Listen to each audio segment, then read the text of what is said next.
Hi everybody and welcome to the recap show for the 2017 Hearthstone spring season here at ESL, powered by Windows 10 and ASUS ROG. I'm lucky enough to have with me Ben and BoarControl, both of whom were big parts of that season in their own way. How's it going, guys? No, it's good fun to be here. It's nice to meet up with these guys again. Yeah, really looking forward to recapping the season. Another great season for the Hearthstone at ESL. Yeah, great things happened all the way through that season, and we're going to look at all of it over the next half hour. So, going into the season, there was a qualifying format. There were 4 players re-invited and 12 qualifiers, one of which was Ben. So let's get Ben to talk about that. Yeah, it's quite exciting to now have an opportunity to qualify for this one. Having 12 spaces open rather than just 4 means there's a huge variety of new players that can get in. Some newer to the scene, and then some who've been around for a while, like myself or Ness or even Green Sheep. How quickly did you qualify? Was it early on, or did you have to wait till the last one? I was actually busy the first 2 qualifying weeks. I had other plans on. Fortunately, there were 3 weeks worth of qualifiers, and I scraped through on the 3rd one, but it really worked out.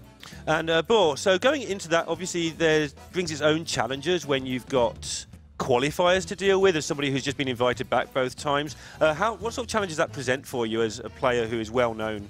Yeah. So in the previous 2 seasons, we only had 8 players. They were all fairly well known, so it was a lot easier to plan. Lots of them streamed. You could see their decks. You could see their decks on their Twitter. But now with lots of new qualifiers, these people are less well known. It's very difficult to plan for players when you don't know what they're playing. You have to just sort of bring like a sort of decent lineup and hope you can predict. Basically, there's some information you can get from past weeks. But yeah, it's always difficult with new players. And obviously the season was a bit different this time around. They had 16 players instead of 8, which meant that obviously more people took part. Absolutely. And they also played Swiss instead of round robin, which meant the season was a little bit shorter and more games were probably relevant. Any thoughts on that, Bo, as you've been there all 3 times? Yeah, so the first 2 seasons were in the round robin format. Everyone played everyone. Here we switched to Swiss to include more players. The Swiss format is nice. It means that all the games are relevant. It means that we can play like these decider matches where the elimination matches, but it's interesting because you play against no one plays against the same players basically. So in the round robin you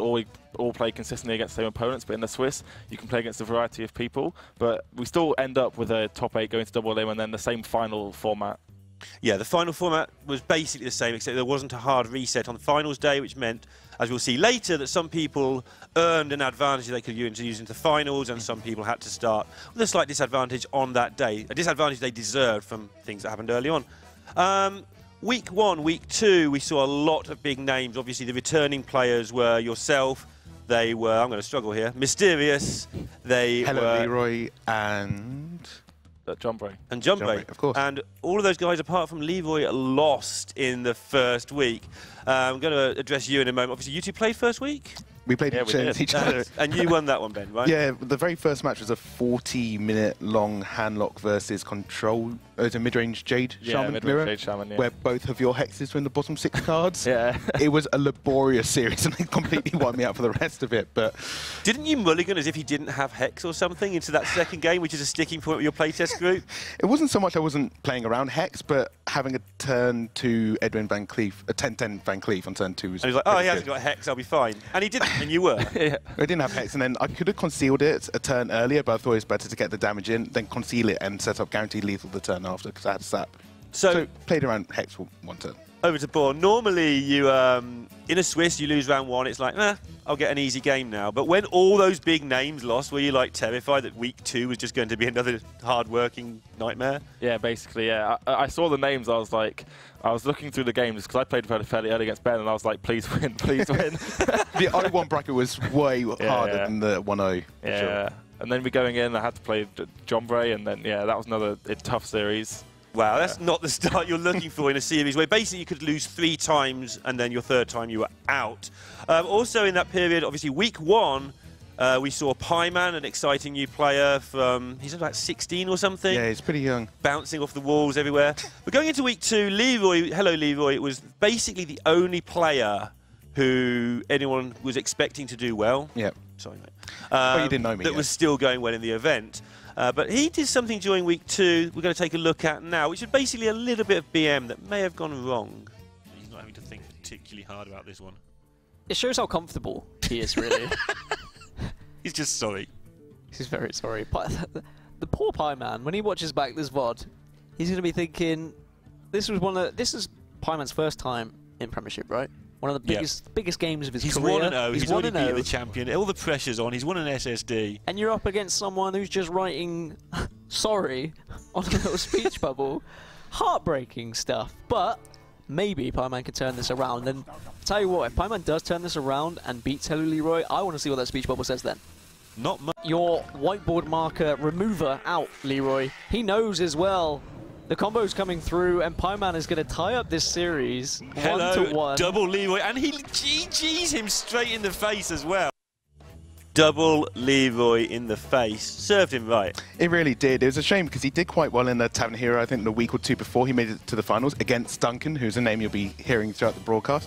And that's where he actually got the border from. So Blizzard sent out a whole load of swag, and he just thought, I can use this to meme on stream, which is kind of Hello's MO.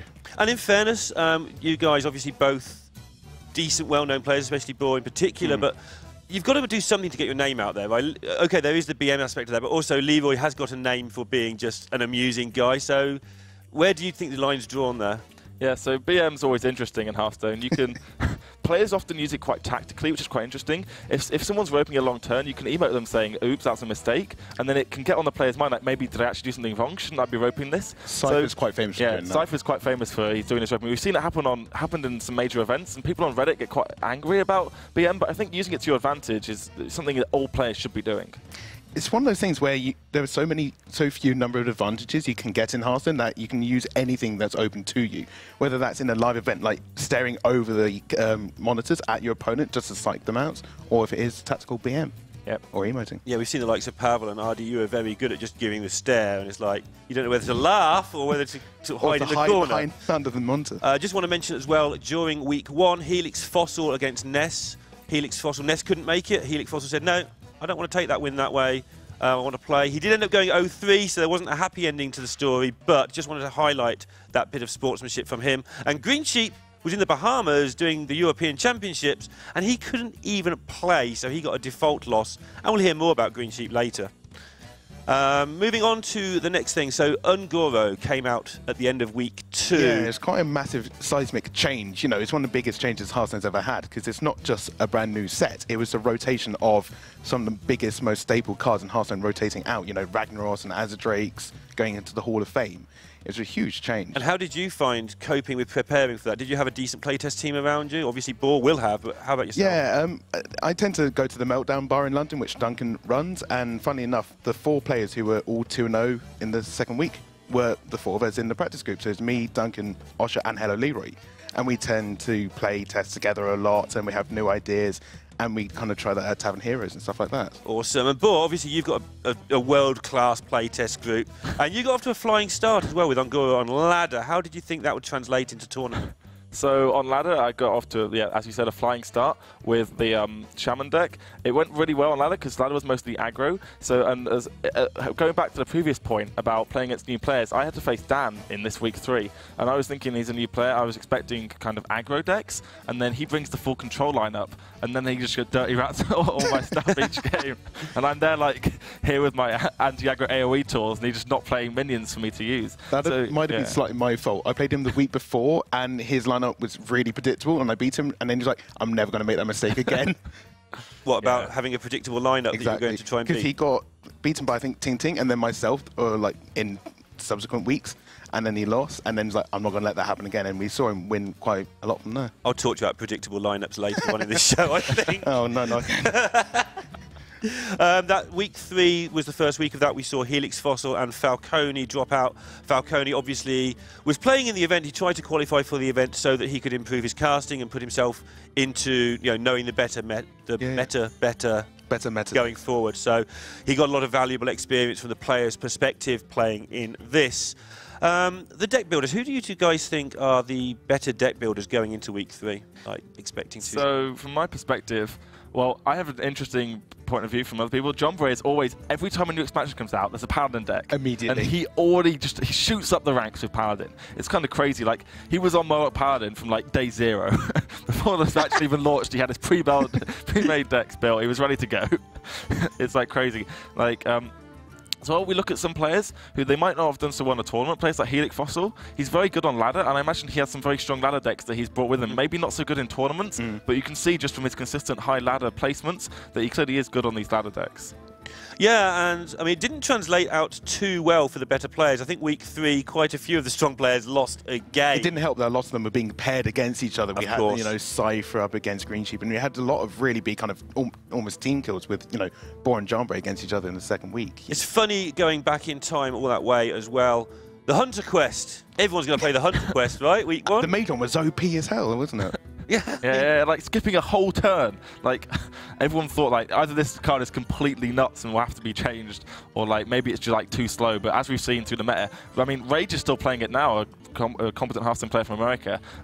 Like maybe it's viable. Maybe we just haven't had enough time to even make the best Mage Quest deck. Or maybe with the next sets rotating out, there'll be all new sets coming out. There'll be new cards that can iterate on that further. And again, for the future, it's going to be difficult to plan for new sets because nobody knew what was going to happen. I mean, Elemental Shaman was your thing, and in fairness, I was joking a little bit, it hung around for a long time before people just sort of outvalued it and outbuilt it.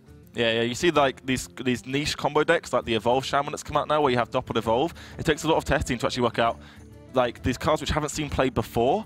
Like if they're not new cards, people don't seem to test them. But like these cards are from previous expansions that haven't seen play. It's like interesting combos like that, especially Bloodlust. Bloodlust barely saw any play before. Like these token decks from Token Druid and Token Shaman are very new for this expansion. Okay, so that was Ungoro pretty much dashed through there, and move on to week 4, where we've got Green Sheep, BoarControl, Cypher, and Jambray all pretty much at 1 and 2 and struggling to stay in the tournament. And at this point, Boar, you ran into Green Sheep. Yeah, I did. It was an interesting series. Green Sheep's a very difficult player to prep for. Well, because yeah, as you can see, I brought this Freeze Mage deck thinking I could easily beat Green Sheep with it, but after going 2-0 up, I was slightly worried. I lose this first game against the Druid, and then like going into the next games, I'm like become slightly unfavored, and then you can see like the quest decks.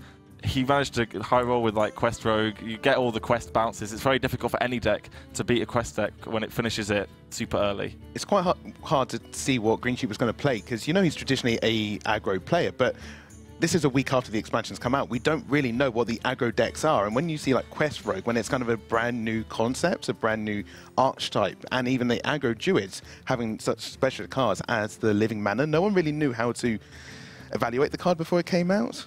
And I think people still don't with the Quest Rogue, to be perfectly honest. Like, every time you think that people have learned how to play against it, the people playing it just go one more level. We've seen that recently in other events where players have just done really absurd things with Quest Rogue you don't think are possible. I think it's a very skillful deck, unfortunately.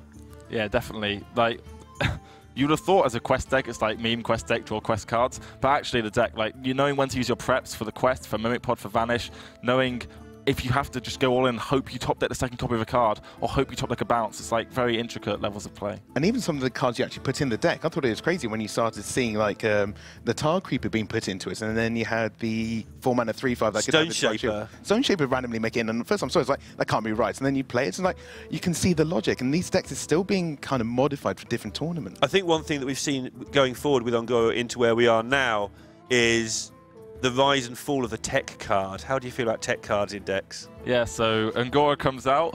Everyone's like, we all hate Pirate Warrior. Pirate Warrior must die. The Galactic Crawler will save us all. Galactic Crawler in everyone's deck, because people are making Reddit posts saying that they've like rank 5 only playing Galactic Crawlers in taunts.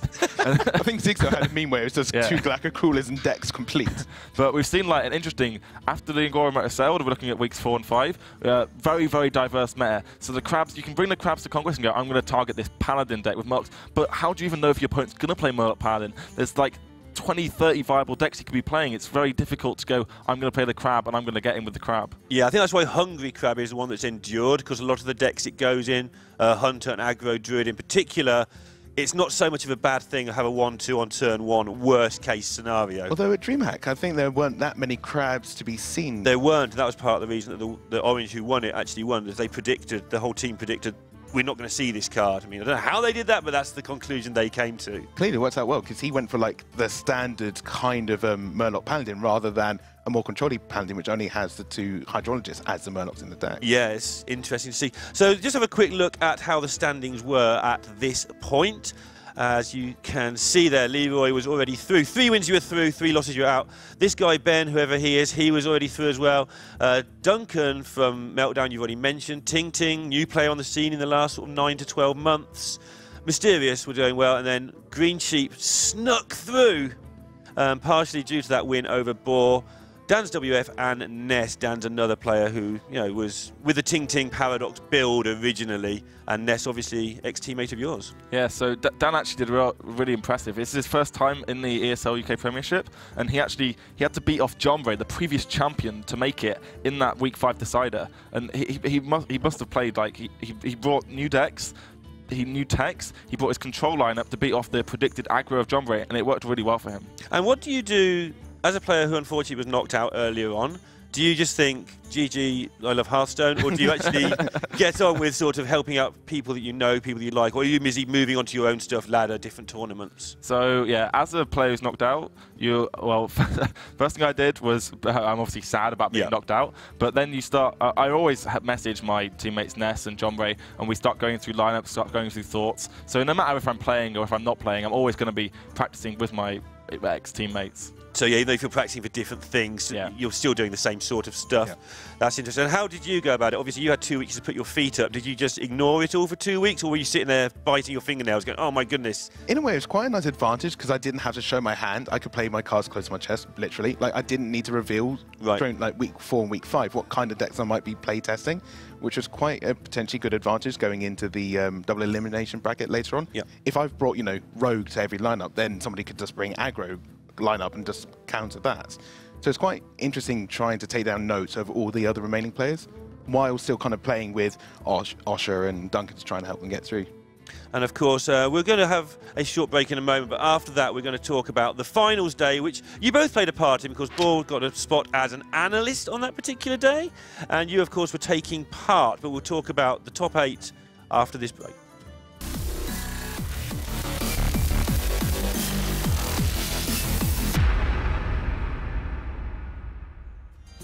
Hi there and welcome back to the recap show for the 2017 Hearthstone spring season, powered by Windows 10 and ASUS ROG. And with me, as they were a minute ago because they haven't had time to escape yet, are BoarControl and Ben. So now we're going to have a talk about the double elimination phase. And the first thing I want to ask you, Ben, as you had to go through it, is did you like it? Did you like that format? It's quite interesting because all of a sudden, rather than having to tech your decks against one specific opponent each week, you then had to predict a lineup for the whole winners brackets, and then you could respec for the lower bracket as well. So I knew I was up against Ness first, and then if I won, I was up against Ting Ting or another opponent I can't remember at the time. So at the time, I think we all kind of established it was better to concentrate on beating Ness and then see what happens if you beat the opponent. It's mysterious, that's right. So it's kind of better to take the first win if you can, and then see what happens after that, rather than trying to take out the entire winners bracket in one go. And then you won that match, right? I did. So Ness is obviously a very traditional priest player, so I tried to kind of counter that, particularly even bringing like Dragon Priest myself, because Priest's best removal at the time was Dragon Fire Potion, and your Dragons are just immune to that. And obviously, I mean, you are known, we're saying it like you're an unknown. You are known around the UK scene, have been for a good 18 months to 2 years as what you play. But again, you're using that advantage a little bit of being very hard to scout compared to Ness. He's a Priest player. That's what he won big events with recently. Yeah, I've been kind of under the covers a little while. I mean, I've been playing since closed beta, but I've gone to like the LANs and stuff, so I think the UK guys kind of know who I am, but because I'm not on massive streams a lot of the time, they don't exactly know what I tend to play. And Boar, obviously you played the original versions, which are both top 4 double elim. This was a top 8 double elim. Which one do you prefer? So top 8 double elim's a lot more interesting. In top 4, there's obviously only 3 other players. It's a lot easier to bring decks for just 3 people, whereas you have to end up sort of planning for 7. It's a bit weird in that sense. We saw like Hello Leroy played versus Green Sheep, but that was an off-stream game. They were like, it's quite interesting. We obviously didn't see that game, but just from hearing from the players, we kind of know what happened. Hello Leroy brought an interesting Paladin deck, and like it was aggro. Hello Leroy hadn't really played too much on it. It was like, and then Green Sheep, the notorious aggro player, just beat him up with 3 aggro decks on that Paladin. Yeah, Green Sheep just always plays aggro, basically, and that's what everyone thinks. That's what everybody thinks. We'll definitely get onto that at some point. Hinted at it a couple of times now, so wonder what's going to happen here, guys. But Green Sheep, like, again, going back, he defaulted in week 1, and suddenly he's found himself at the top half of the upper bracket in the playoffs.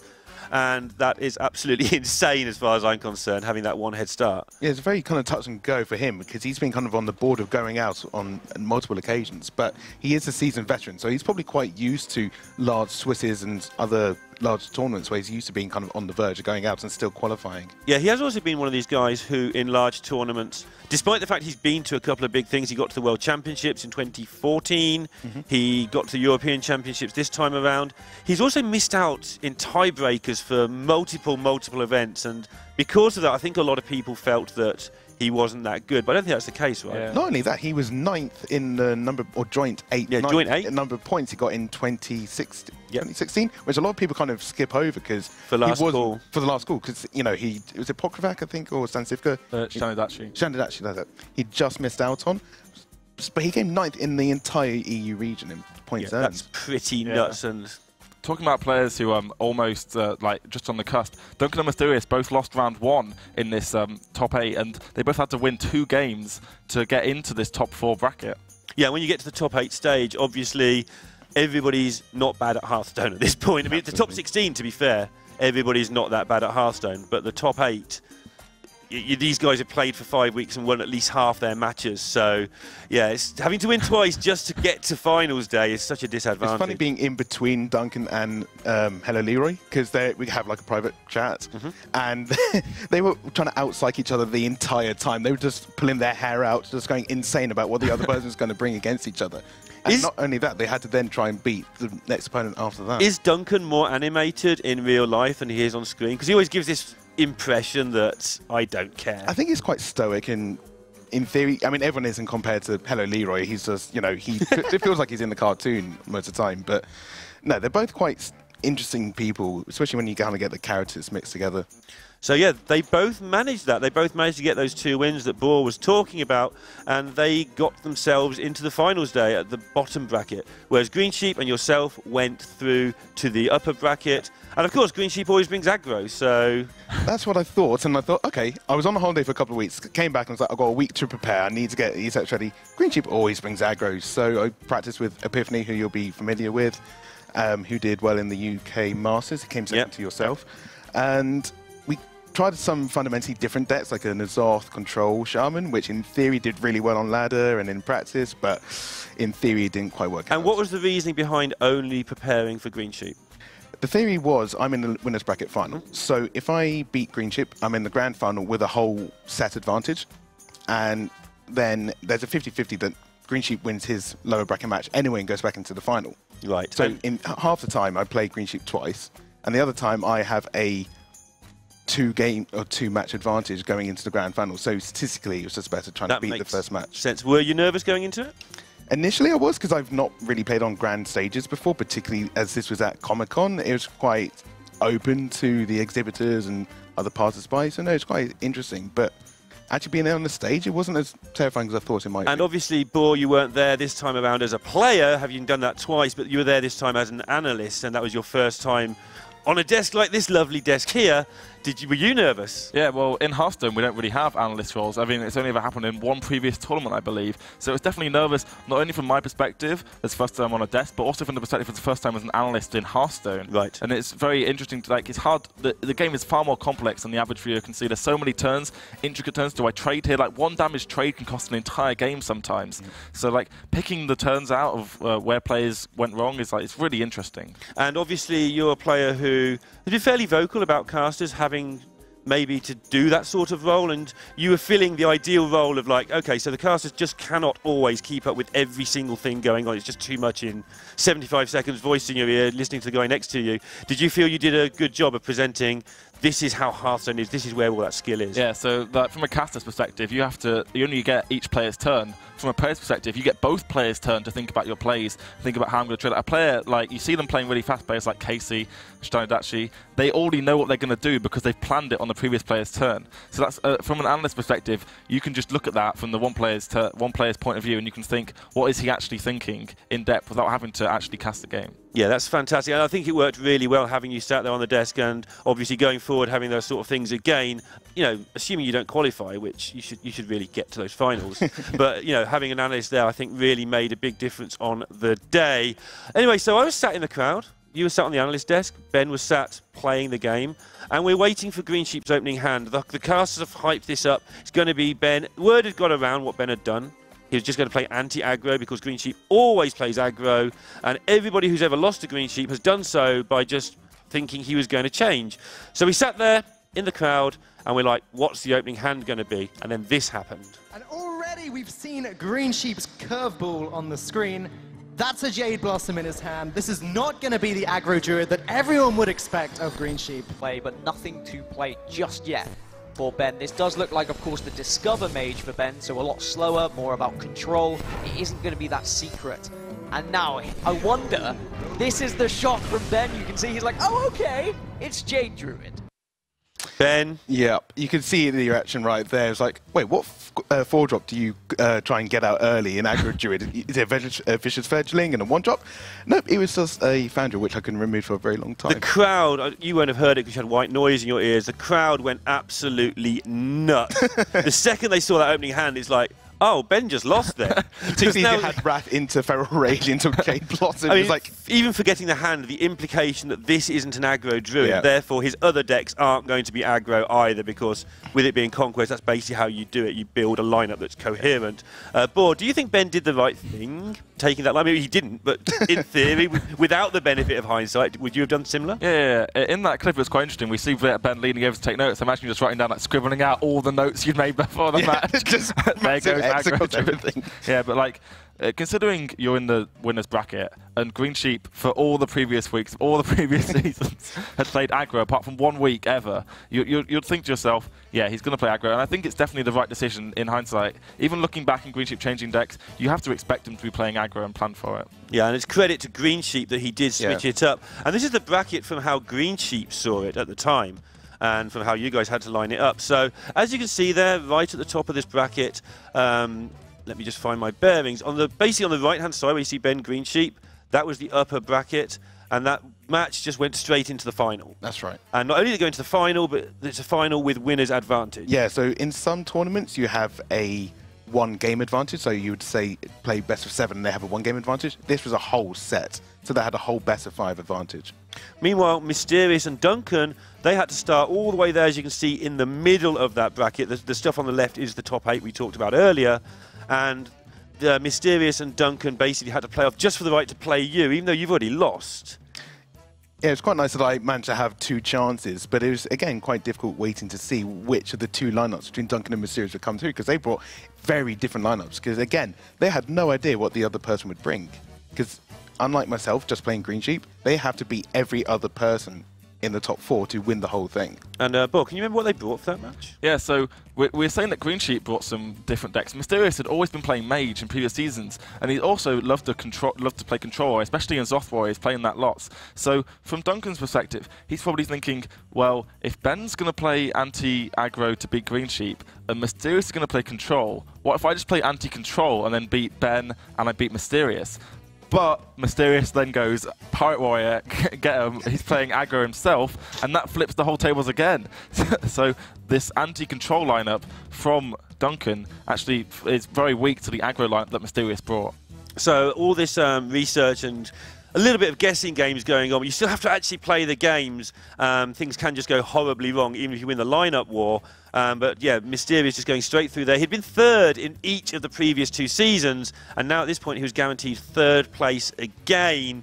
So that's pretty good going against the best players in the UK. Yeah, to show that kind of repetition and skill over such a long period in Hearthstone in different metas against different players, it's really good to see that kind of consistency. Yeah, definitely. I think, like, but looking back at that one between Duncan and Mysterious, Mysterious had definitely played a lot of different decks throughout all of the seasons. I think it might have been a bit naive to think that he was going to be playing the control decks when he's definitely played Pirate Warrior before. He's definitely been an aggro player and can be an aggro player. Yeah, and his research as well, he's won Epic LAN a couple of times now. He had won it once at a time.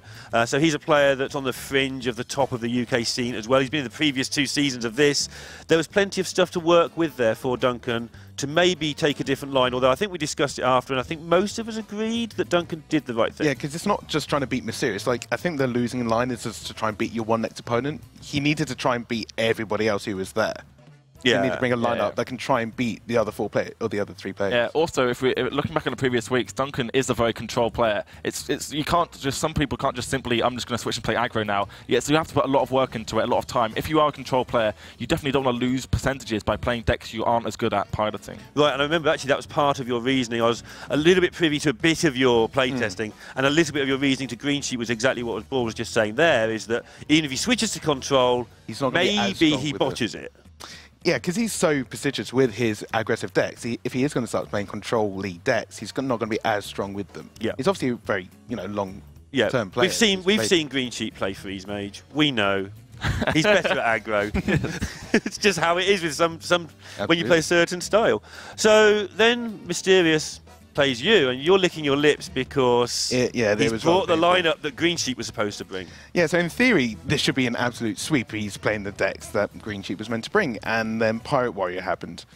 And he had a humongous weapon. I think it was just a rusty hook, which just got bigger and bigger and bigger. Did you play okay, or were you flustered because of the loss? Like, obviously, when you've set your stall out, I'm playing the finals, I'll be fine, and then green sheet does the green sheet thing. I had quite a few people I knew in the spectating the match, and they kind of went through certain things I did right, certain things I did wrong. Most of the time, they were saying I made less mistakes, which in the grand scheme of things doesn't help. Sure. I still lost 3-0. But if my play was still on point, then I was feeling okay going into the next series. And how did you guys see it on the desk at that time? Were you thinking that Mysterious could go all the way, or was it just going to be a nightmare because green sheet's lineup is built to beat it? So once Mysterious had got through, we were looking. Green Sheet brought this Quest Rogue deck. Quest Rogue's notorious for losing to aggro and destroying control. It's got a very slow start, but once it hits the quest, those 5/5s are impossible to deal with. So we're thinking that maybe Mysterious could beat this Quest Rogue up, maybe even 6 times across 2 finals to win. But it's like winning 6 times, even if you're unfavoured, you can still pull out these hands with Quest Rogue where you just draw loads of bounces, complete the quest on turn 3 or 4, and you can just beat anything. Right, so going into the final, the reason you say he has to win it 6 times is because Green Sheep hasn't lost, and it's double elimination, and you get different advantages in different tournaments for that benefit. In this one, you get the full double elim. You've got to be eliminated twice, so you've got to lose, then you've got to lose again. And in the first match, Boar, what happened? So in the first match, it went as predicted. Mysterious was able to take out the wins against Green Sheep's slower decks. I think it was the Jade Druid just didn't get started, didn't hit the innovates, didn't hit the ramp, and Mysterious just ran it over with his aggressive Druid, his Pirate Warrior, straight through. And so that obviously set up the grandest of grand finals. Everybody's on their one last life. And again, what happened in the actual final? So in the actual final, Green Sheep reveals his rogue first game in order to be like, I've got to win with this rogue, let's just get it over and done with. I'll play with the rogue, see if I can win. And then he just straight up wins the first game, gets the good hand with the rogue, bounces his cards, completes the quest early, and manages to finish off Mysterious in that game. And from there, it's fairly clean sailing for Green Sheep. He just has to win 2 more with decks, which can easily, like, Jade Druid can be slow, but it's got so many taunt minions, like the Primordial Drakes, the Jade Behemoths. These can stop Pirate Warrior. It has an awful lot of healing as well, particularly with the decks now that have 2 feral rages and the spirits as well. Yeah. And so that was Green Sheep. He was the champion of the spring season. We're going to be looking forward a little bit to the next season, which is, currently to be confirmed, but it's almost certainly going to go ahead. It's in the works. And Top 4 will be invited again. What sort of stuff are you looking forward to seeing next time around, Ben? It's quite nice to be... I don't need to go through the qualifying phase again, but it's really interesting seeing how they switch format between the 2nd and the 3rd season. So we'll see what they do in the next one. But I think it's really interesting having a much wider pool of players. I think it makes it much more exciting when there is lesser known names coming in, you get some new blood. I think it's really fascinating for the esport. Obviously for you, Boy, you're going to have to qualify, but I believe that you're going more and more full-time into Hearthstone now anyway, so good opportunity for you? Yeah, definitely. Yeah, first time in the qualifiers for me. I've been managed to invite and get top 4 on the previous 2 occasions. It'd be interesting to go through the qualifiers. There are actually lots of named players who haven't even played in ESL seasons previously. We've seen through this one players like Ben and Duncan making it through to the top 4. They've come out of seemingly nowhere from ESL UK's perspective. We've seen players like Blackout, Meaty, I'm sure you all know of George C, there's Paradox as well. All these players have finished top 100 legend, they've all been on high ranks ladder. I'm sure they can do well in ESL, we'll just have to see who qualifies. Yeah, Meaty was really close to making his name this time around. He was nominated for the UK Hearthstone Global Games team, and honestly, if you asked anybody who the 9 nominees were, everybody named 8. Yep. Like, and Meaty was the guy who was missed off. I think you put Meaty out in the finals of your qualifier? Yeah, I reverse swept his Mage, which he had got top 50 with the week before on Legends. Right, and he's recently just gone #1 Standard and #1 Wild at the same time. So this is a guy to watch out for. Seems like he's remarkable at playing on ladder at the moment, so maybe he just needs to transition some of those skills to his tournament game, particularly as he's on the same team as Dan's WF. Yeah. Dan's did quite well in this tournament, so maybe he can pass along some of that knowledge to maybe skew his deck slightly more towards the tournament meta rather than just ladder. Talking of tournament play, Paradox, of course, won the WESG UK qualifier. Regular at DreamHacks and those sort of places. Is he definitely a problem to watch out for? Certainly is. He's one of those guys that keeps trying everything he can get into. He's trying a bit of casting even with Strive White now. He really likes his Hearthstone, so he's going to try whatever avenue he can get back into it. And Boar, the other George. Well, what are we going to do about this guy if he plays? Well, the other George has previously been too young to play in these tournaments, but now he's finally finished GCSE, he's finally old enough. I'm sure if he wants to play, if he's available, he will be, and he's probably the most dangerous player in the whole of the UK. We've seen his performances at HCT, and they've been, frankly, stunning performances. He's excellent play. We'll have to see if he can do it week on week. Those are quite like small sample size, only a couple of tournaments. This is a long tournament over a lot of weeks. Yeah, so the concentration perhaps for somebody a bit younger who likes to meme a little tiny bit. Just so long as he gets to play before his bedtime, it's fine. Wow. That's you in trouble on Twitter later on. I'm going to block But him yeah, now. I mean, I've heard Laughing say that he thinks George C might be better than him at Freeze Mage, and nobody's better than Laughing at Freeze Mage. I remember asking you a few months ago, are you the best player in the UK? Do you think? This was off the record, so I'm going to embarrass him now. And your answer was basically, no, I think George C might be better. So yeah, like his ladder results were just like insane. He was finishing on NA and EU and like top 10 legend, playing decks which aren't even like popular. Like I remember speaking to him for the first time, and he was telling me how he played Combo Druid back in the day, and he was playing like cards like Zombie Chow, which no one else was playing. He like had an extra read level above the average ladder meta, and he was basically planning on countering what was on the ladder. He had excellent reads, and as well with the Freeze Mage gameplay, as you said from Laughing, he was the first player to play the Evolved Kobold build, which became completely standard, and like everyone just copied that deck. So yeah, excellent player on ladder and in tournaments. So he is somebody to be terrified of. Another strong player to watch out for is Modern Leper. He seems to dip in and out of Hearthstone, but when he dips in, he's rather good. Yeah, he played a Tavern Hero about maybe 3 to 6 months ago, and he actually won it. He just went for a bit of fun, The funny thing is, he even forgot how Findler works in one of the matches. He attacked into a minion, it didn't die, and then paused for about 10 seconds, wondering why the blue girl wasn't pulled from his deck.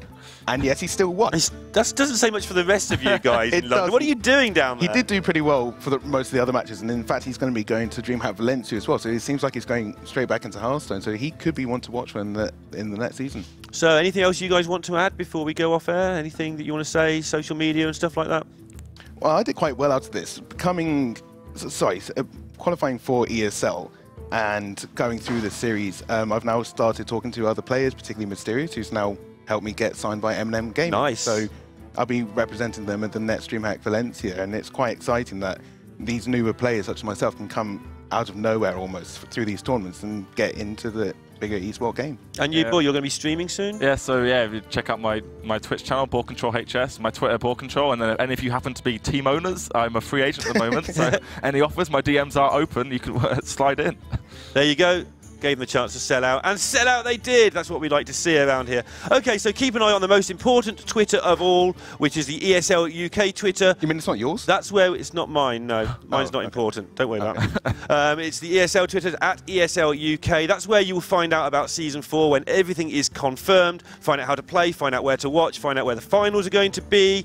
Thank you so much to ASUS ROG and Windows 10 for helping us put on this event this season, and we'll see you all for the next season.